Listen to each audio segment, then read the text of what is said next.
Princess of hope, लेकिन दिखाया as a princess of trust. और ये जो ग्वादर बेल्ट नहीं, ये पूरा ओवरऑल तो इशू पूरा बलूचिस्तान का है, लेकिन स्पेसिफिकली पूरा कोस्टल रीजन ग्वादर एरिया, वहाँ पानी की क्राइसिस को शो करने के लिए इस दुनिया के सामने सो कॉल्ड सीपैक प्रोजेक्ट है, इंटरनेशनल सिटी है, डेवलपिंग ग्वादर है, लेकिन अंदर क्या है, बेसिक ह्यूमन रिसोर्सेज पानी वही नहीं है कि आप जाएं। Human basic facility resources water है, आप उधर जाए, औरतें को देखेंगे आपके इधर बड़े बड़े सीपैक के प्रोजेक्ट्स हैं, रोड है, और साइड पे औरतें बैठी हुई हैं जरिकेन उठाए हुए कि कई टैंकर गुजरे, हम उनको रोके और उनसे पानी मांगे, और बच्चे टैंकरों का पीछा करते हैं कि हमें पानी मतलब दे दें। और पाइपलाइन का सिस्टम ही नहीं है, मतलब 20 दिन में कुछ इलाकों में सिर्फ एक बार पानी आता है, वो भी 3 घंटों के लिए, और कुछ इलाकों में तो पाइपलाइन टूट गए, सालों से ठीक भी नहीं करवाए गए।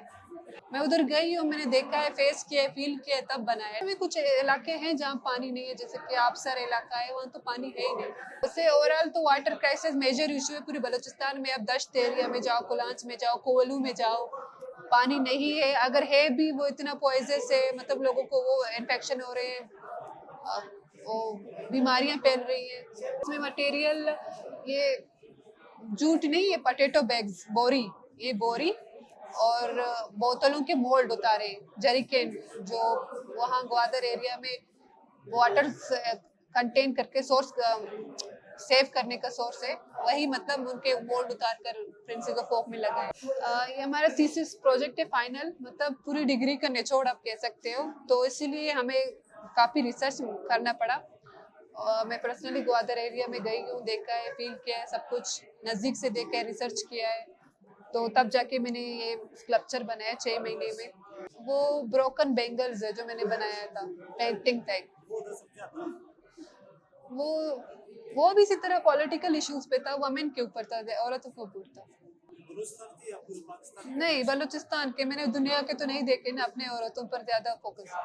इस कॉन्सेप्ट को अगर आगे ले जाऊं, किस तरह ले जाऊं, मतलब अगर मैं इसी चीज काम को आगे ले जाऊं, तो मैं फिर प्रिंसेस ऑफ होप का साइज छोटा करूंगी। इतना छोटा कि आंख से ना देखे, होप इतना छोटा।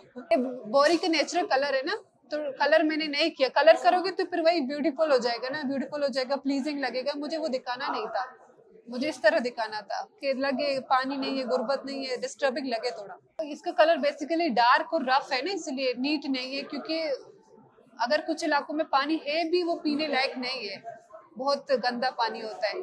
और ग्वादर में भी अगर हम चाहें तो समंदर का पानी फिल्टर करके पीने काबिल बना सकते हैं, लेकिन लेक को फैसिलिटी नहीं है ना।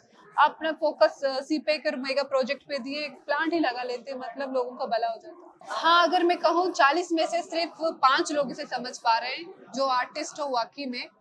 वैसे बाकी लोग आके ऐसे देख के चले जाते हैं, उनको समझ में नहीं आता, उनको लगता है ये कुछ गंदा सरफ सा काम है, लेकिन जिसको आर्ट की वाकई में पहचान है वो समझ रहा है, वो पूछ रहे ऐसा क्यों है, ऐसा होना चाहिए था।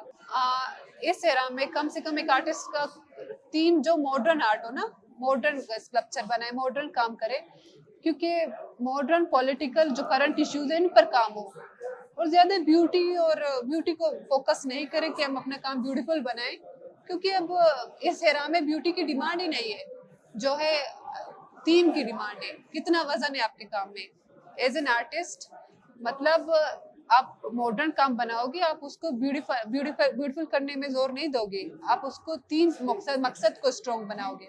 तो इसी तरह अब आजकल के आर्टिस्टों को चाहिए, मतलब पॉलिटिकल काम करें, करंट अफेयर्स पे काम करें और मॉडर्न काम करें। मतलब मैं अपने पर्सनल पॉइंट ऑफ व्यू दूं, मैं यूरोप नहीं गई हूँ ना, मैं अब चाह कर भी अपने काम को यूरोपियन टच नहीं दे सकती। जो मैं फील करती हूँ, देखती हूँ, जो मुझे डिस्टर्ब करता है, मैं वही पेंट करती हूँ, वही ड्रॉ करती हूँ, वही स्कल्प्ट करती हूँ। तो इसी तरह ना आपके काम के साथ आपकी कनेक्टिविटी होगी, काम में डेप्थ आएगा। आप अगर जर्नलिस्ट को ले लें, आर्टिस्ट को ले लें, जो चीज वो खुद एक्सपीरियंस कर रहा है, उसे खुद ये चीज तंग कर रहा है, जब उसको आर्ट फॉर्म में निकालेगा तो जाहिर सी बात उसमें वजन होगा, डेप्थ होगा और स्ट्रॉन्ग काम भी होगा।